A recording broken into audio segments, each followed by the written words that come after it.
Perlu kita ketahui bahwa sejarah mencatat ya, berupa dokumen yaitu Injil atau Alkitab begitu ya, di mana di situ disampaikan mandat dari Kristus kepada Rasul ya, atau kepada gereja, karena konteksnya dalam doa Bapa kami maupun apa yang sudah Yesus tahbiskan saat itu di atas batu karang itu sudah penggenapan gereja ya, hadirnya gereja.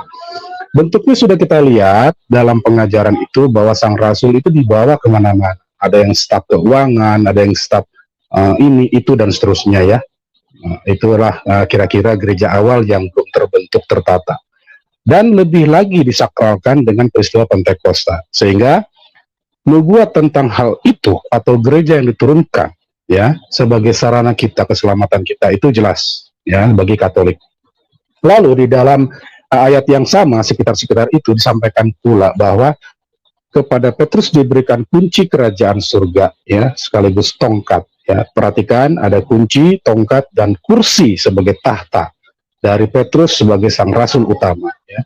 Penggembalaan kepada rasul jelas diberikan, namun dikepalai kepada Petrus. Bahkan disampaikan ada otoritas kuasa yang diberikan Kristus untuk mengelola gereja dan membawa gereja yang didirikannya sampai pada akhir zaman ya. Disitulah Petrus menerima yang disebut kuasa tadi, mengampuni ya. Kemudian dalam perjalanannya Petrus sang rasul mengelola gereja. Setelah Yesus naik ke surga, hal-hal yang remeh-temeh itu tidak lagi disampaikan Kristus karena dianggap segala sesuatunya sudah mengerti. Lalu dan ia persiapkan. Maka selama Yesus naik ke surga dan hingga turun yang kedua kalinya kelak, itu semua diserahkan kepada Petrus sang gembala utama, dengan gereja yang satu, kudus, perdana, Katolik, dan apostolik ya. Begitu kira-kira cerita awalnya. Lalu perihal masalah itu dijabarkan oleh Petrus dan penerus-penerusnya berupa hukum-hukum kanonik, hukum-hukum gereja, aturan-peraturan, sakramen, dan sebagainya. Ya, itu tata kelola. Kemudian pertanyaan, mengapa harus melalui romo atau uskup, begitu ya? Jelas bahwa kuasa itu diturunkan kepada gereja dan kepada rasul harus diteruskan ke penerusnya. Iman itu diwariskan. Kuasa itu diwariskan, tidak tiba-tiba diambil dari udara begitu ya, atau dari gunung mana gitu, tidak bisa. Semua disalurkan. Nah karena itu jalur suksesi sangat penting untuk menjaga kuasa itu. Itu yang disebut otoritas, itu yang disebut kuasa, sehingga di luar itu tidak berlaku. Itulah yang juga diberikan kepada para rasul penerusnya, yaitu uskup-uskup, juga kepada imam-imam di bawah para uskup yang menggembala. Sehingga kalau pertanyaannya mengapa harus kepada romo, jelas ya, di saat misa pertobatan atau misa absolusi berlangsung, kita tahu bahwa in persona Kristus dalam rupa pastor, dalam rupa imam, dalam rupa uskup. Kuasanya sama, hanya mata kita yang memandang dia manusia biasa. Ya, tapi nah, itu kira-kira apa, Damai? Dari saya. Kalau belum terjawab atau ragu gimana, boleh tanyakan lagi ya. Silakan. Terus yang di luar apostolik, siapa gembalanya Pak RT? Kan ada yang Kristen non Katolik, tidak ada sakramen pertobatan kepada Yesus langsung. Gimana Pak RT? Silakan Pak RT.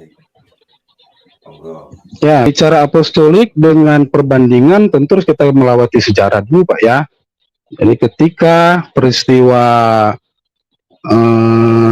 yang nampak jelas di depan mata ya, sebuah apa namanya perbandingan yang nyata, yaitu peristiwa dengan keluarnya Martin Luther dari gereja Katolik.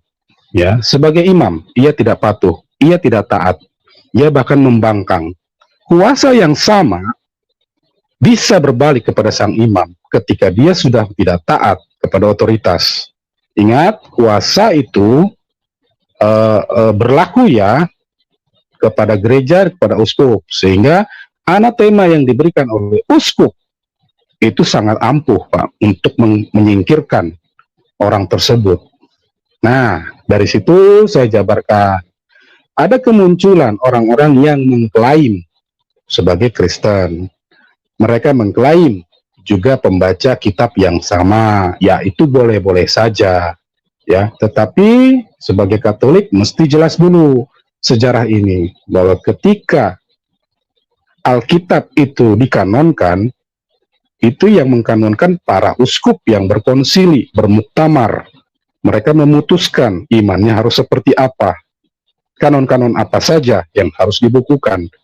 Jadi Alkitab atau Injil adalah bukti iman bapak-bapak gereja. Kalau bapak-bapak gereja sering diklaim, maka saya rubah. Itulah kesepakatan para uskup Barat dan Timur. Ya, para uskup dan Timur inilah yang berkonsili menetapkan seperti apa iman, aturan, kanonnya, dan seterusnya. Perlu diketahui sedikit bahwa sebelum itu dikanonkan, apakah ada Injil-Injil lain? Banyak, Pak. Banyak jumlahnya.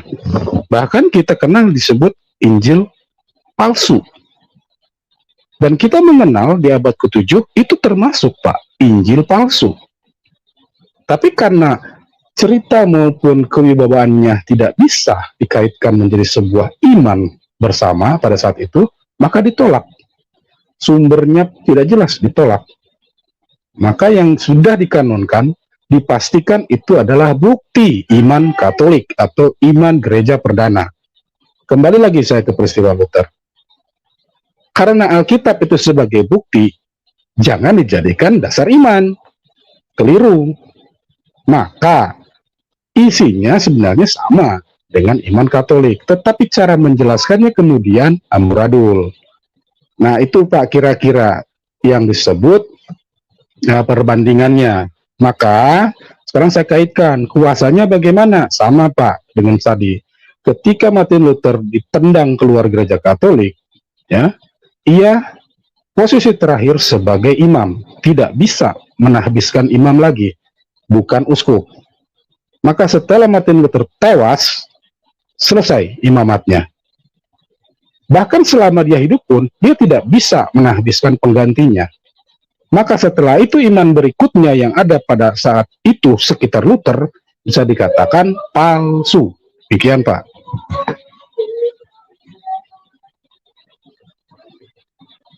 Oke.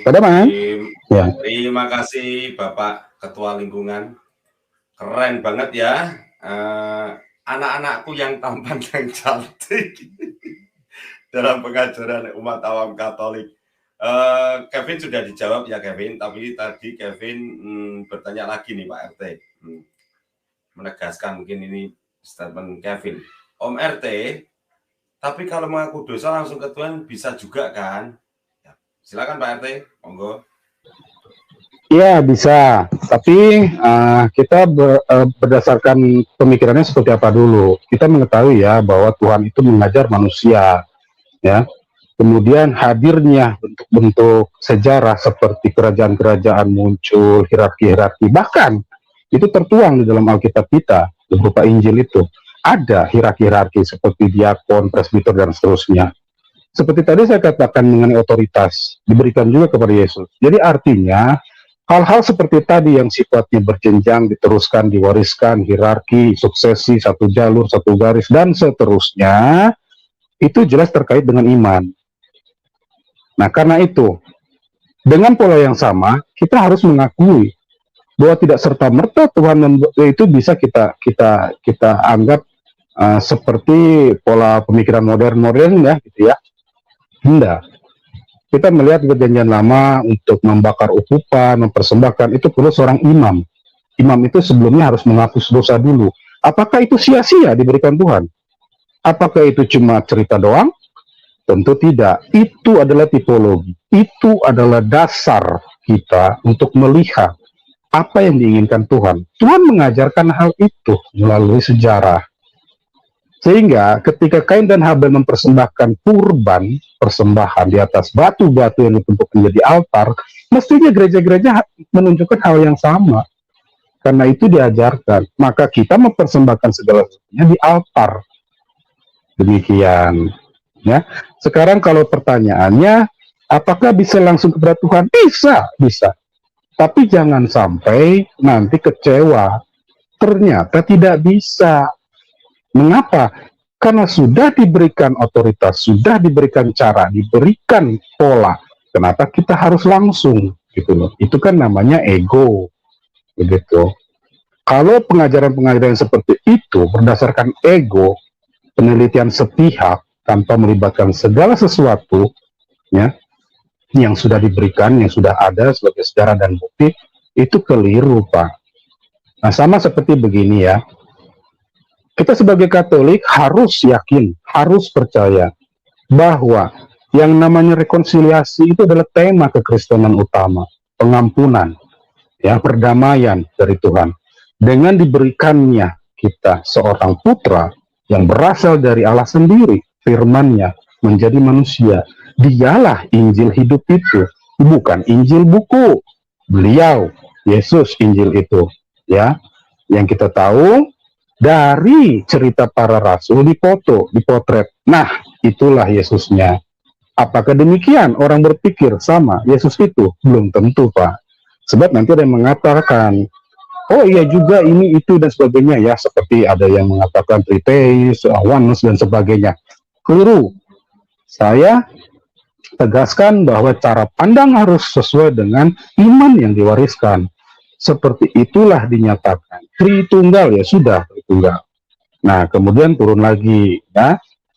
Turun laginya begini. Ketika hal itu semua sudah kita ketahui, ya, lalu nampak sekarang jelas bahwa iman yang sudah diperoleh sejak semula itu ada yang mencontoh, begitu ya. Sorry Pak, pertanyaannya tadi apa biar saya kaitkan lagi? Pertanyaannya berkaitan dengan sebentar. Om RT, tapi kalau langsung kepada Tuhan ya? Ya. Oke, oke. Nah, kemudian saya teruskan ini Pak. Kita bersyukur bahwa ajaran kita benar-benar semuanya menuju ke arah keselamatan, rekonsiliasi itu nyata. Saya katakan begini Pak, ketika semasa hidup kita bisa mengakukan dosa kepada imam dalam kurung otoritas kuasa, ya, mandat yang diberikan, itu jalurnya Pak.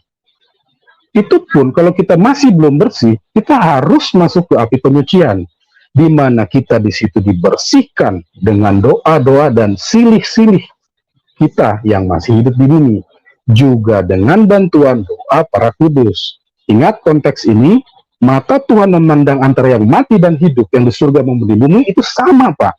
Jadi kalau orang yang mengatakan, oh tidak itu selama hidup terpisah, nah, itu keliru. Dia menjelaskan tentang Tuhannya saja sudah fatal itu, karena bagi dia Tuhan disekat-sekat gitu ya, tidak bisa melihat secara keseluruhan di waktu yang sama, itu keliru.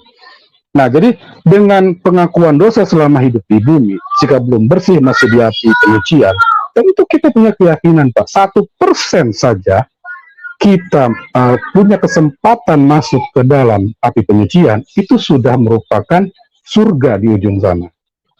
Gitu Pak. Tetapi mari kita perhatikan teologi yang lain, ya, yang mengatakan sejak orang itu mati maka jiwanya tidur, sudah. Tidak ada lagi yang bisa dia perbuat, menunggu penghakiman. Hey, di mana prinsipnya? Di mana setiap dosa sekecil apapun harus diadili, sementara sebesar apapun dosa diampuni. Itu tidak masuk, nggak matching di situ, Pak. Nah, di situ saya ingin menjelaskan bahwa kuasa Allah secara otomatis menolak orang yang tidak bersih. Secara otomatis, Pak. Jadi kalau kita selalu berada di seputar itu, kemudian menebak-nebak, mencari solusi sendiri, keliru. Ajarannya, setitik dosa tidak bisa membawa kita hadir di hadapan tahta Allah. Perhatikan, setitik dosa tidak bisa membawa kita hadir di hadapan tahta Allah. Tahta Allah itu pengadilannya. Sehingga kalau setitik dosa tadi tidak dibersihkan, kemungkinan besar dia tidak sampai di depan tahta Allah untuk diadili. Demikian, ya. Itu nanti lebih lagi, Pak, harus disambung dengan pengertian-pengertian dan ayat-ayat yang lain ya. Tapi sampai di situ dulu, bahwa pengertian ada ajaran yang mengatakan sekali selamat tetap selamat. Yesus sudah membersihkan segalanya, maka kita bebas berbuat dosa seperti Luther bilang ya. Kemudian, oh tidak, kita asal percaya saja otomatis katanya sampai di surga. Oh keliru, Pak, masih panjang perjalanannya. Gitu. Nah kemudian sekarang bagian menjawab, bisakah langsung kepada Tuhan? Ya bisa, tapi kembali lagi bahwa jawaban dari dosanya sudah diampuni atau tidak, dari mana kita tahu? Gitu. Sampai di situ dulu, Pak. Makasih. Sakramen rekonsiliasi atau sakramen tobat juga biasa dikenal dengan sakramen pengakuan dosa. Yang hendak ditekankan dalam sakramen ini adalah pertama-tama, perihal Allah itu yang maha pengampun, Allah yang maha pengasih, Allah yang maha rahim. Sedangkan dari pihak manusia, dituntut sebuah sikap kerendahan hati, sikap kejujuran, semangat untuk mau mengevaluasi dan mau berubah, serta kesadaran bahwa Allah itu berpihak pada setiap manusia yang memiliki kehendak baik. Jika dalam gereja Katolik terdapat peran seorang imam atau seorang pastor, ini melulu persoalan pelayan sakramen. Seorang imam atau seorang pastor itu tidak menggantikan Allah untuk mengampuni dosa. Seorang pastor diangkat oleh gereja melalui tabisan suci, dan dengan menjadi impersona Christi, ia menjalankan peranan Kristus dalam mengampuni dosa. Artinya, seorang pastor bertindak atas nama gereja sebagai tubuh Kristus sendiri untuk menghadirkan rahmat pengampunan bagi manusia. Orang sering bertanya, mengapa tidak langsung mengaku kepada Allah saja? Mengapa harus melalui seorang imam atau seorang pastor? Tentu boleh-boleh saja dan sangat terbuka untuk itu. Kita bisa menggunakan keyakinan iman kita bahwa kita telah diampuni oleh Allah. Tetapi gereja Katolik menghadirkan sebuah pengalaman real mengenai pengampunan itu. Artinya, pengampunan tidak hanya sekedar menjadi abstraksi pikiran atau sekedar baper rohani. Lebih daripada itu, seorang yang mengaku dosa itu mendengarkan sendiri, mendengarkan secara langsung kata-kata pengampunan dari Allah melalui kehadiran seorang imam. Karena itulah yang dituntut dari manusia adalah sebuah semangat untuk terbuka, untuk jujur, untuk rendah hati, untuk berani telanjang di hadapan Allah. Keberanian untuk terbuka dan secara jujur mengakui dosa-dosa di hadapan Allah yang hadir dalam sosok seorang imam adalah sebuah langkah serius untuk menuju kepada pertobatan yang sejati. Seorang bapa pengakuan menjadi saksi rohani bagi serius atau tidaknya pertobatan itu. Karena itu hadirnya seorang pastor atau imam menjadi perlu untuk hadir atas nama gereja dan mendengar secara langsung komitmen pertobatan dari seorang umatnya. Saudara-saudariku, perlu untuk diketahui bahwa seorang imam atau seorang pastor itu mempertaruhkan imamatnya demi rahasia pengakuan. Seorang imam atau pastor yang mendengarkan pengakuan terikat secara hukum gereja untuk menjaga kerahasiaan dari pengakuan kepada siapapun dan sampai kapanpun. Dasar Alkitab dari sakramen tobat dapat dilihat dalam Injil Yohanes, yaitu Yohanes 20 ayat 22-23. Di sana dikatakan, setelah kebangkitannya, Yesus berkata kepada para rasulnya, "Terimalah Roh Kudus. Jikalau kamu mengampuni dosa orang, dosanya diampuni. Dan jikalau kamu menyatakan dosa orang tetap ada, dosanya tetap ada." Melalui sakramen tobat ini, setiap umat beriman mendapatkan rahmat pengampunan dari Allah, sekaligus juga mendapatkan rahmat untuk menolak godaan dosa di masa yang akan datang. Saudara-saudariku, betapa luar biasa rahmat yang diberikan oleh Allah kepada gerejanya, dan mari kita tanggapi ini dengan antusias. Tuhan memberkati kita semua.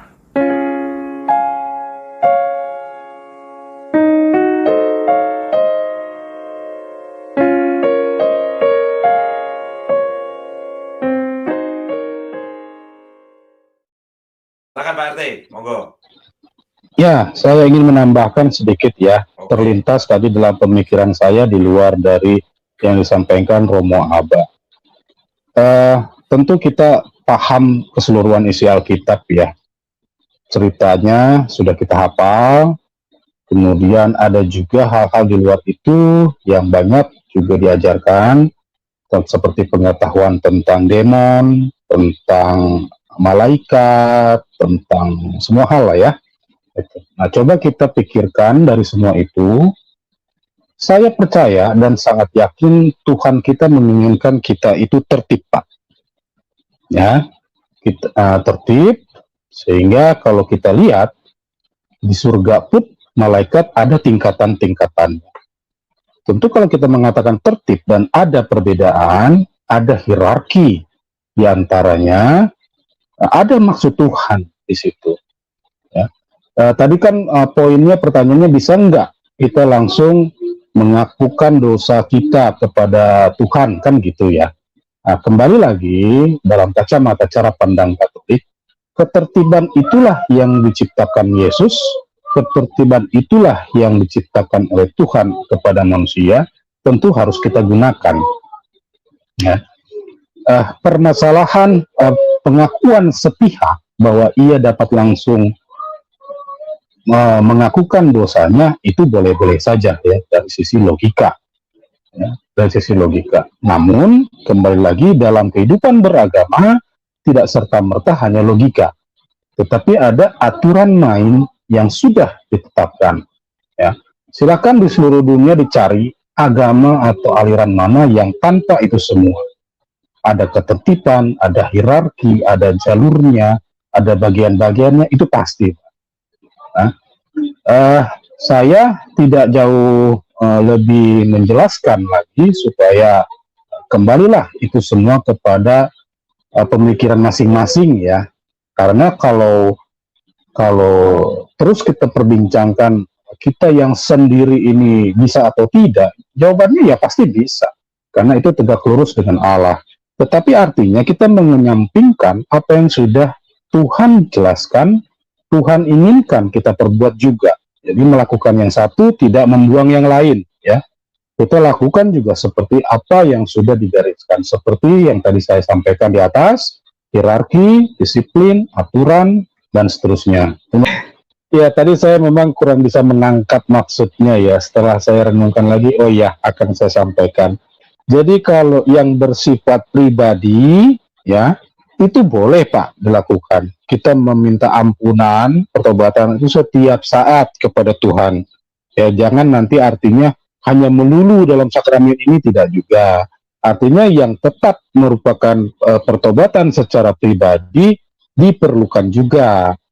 Ya, apa yang disampaikan melalui sakramental hendaknya khusus dijabarkan perihal bahwa ketika umat mengimani secara Katolik, maka gereja itulah yang membawa kita menuju ke keselamatan. Itu artinya Pak.